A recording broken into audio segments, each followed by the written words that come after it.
Hello there, I'm Judith Royle, and I'm here in Cottonwood/Sedona, and ready to talk about our next core wound. We've been doing our Getting High on Life on Monday afternoons.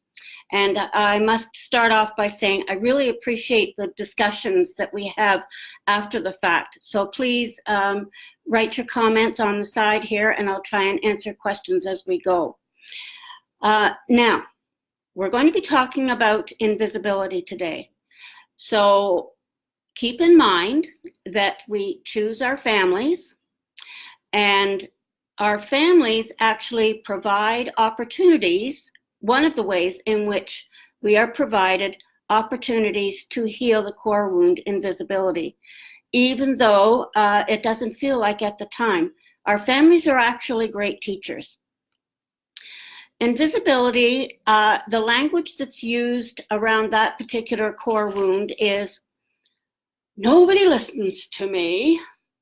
Well, so-and-so gave that idea 5 minutes ago, and you thought it was great. I had that idea yesterday, and nobody paid any attention to me. Well, I might as well be wallpaper. All I do is hang around. You've heard that if you've actually, this is your core wound, I've probably touched a chord there. Though that's the kind of thing that that you think over and over again.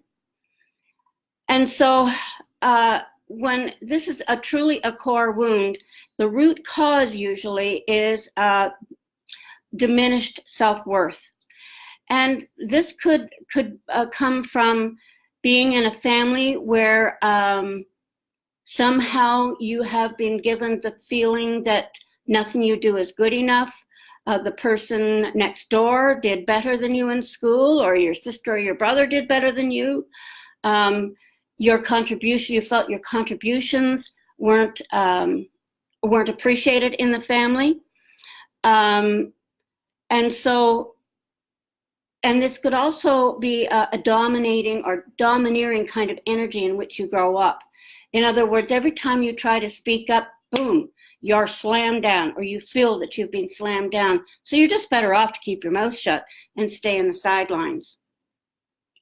And when it gets to the point where you are feeling really inadequate, that's an unhealthy way of dealing with your core wound.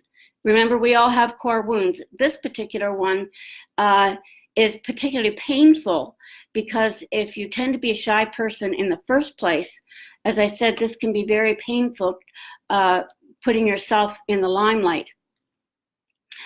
The other scenario could be that you come from a very big family, and so the only way you're heard is by shouting. And you can always tell somebody in the group that's talking if they're from a big family, especially if they're sitting beside you. Your ear is just in terrible pain by the end of the conversation.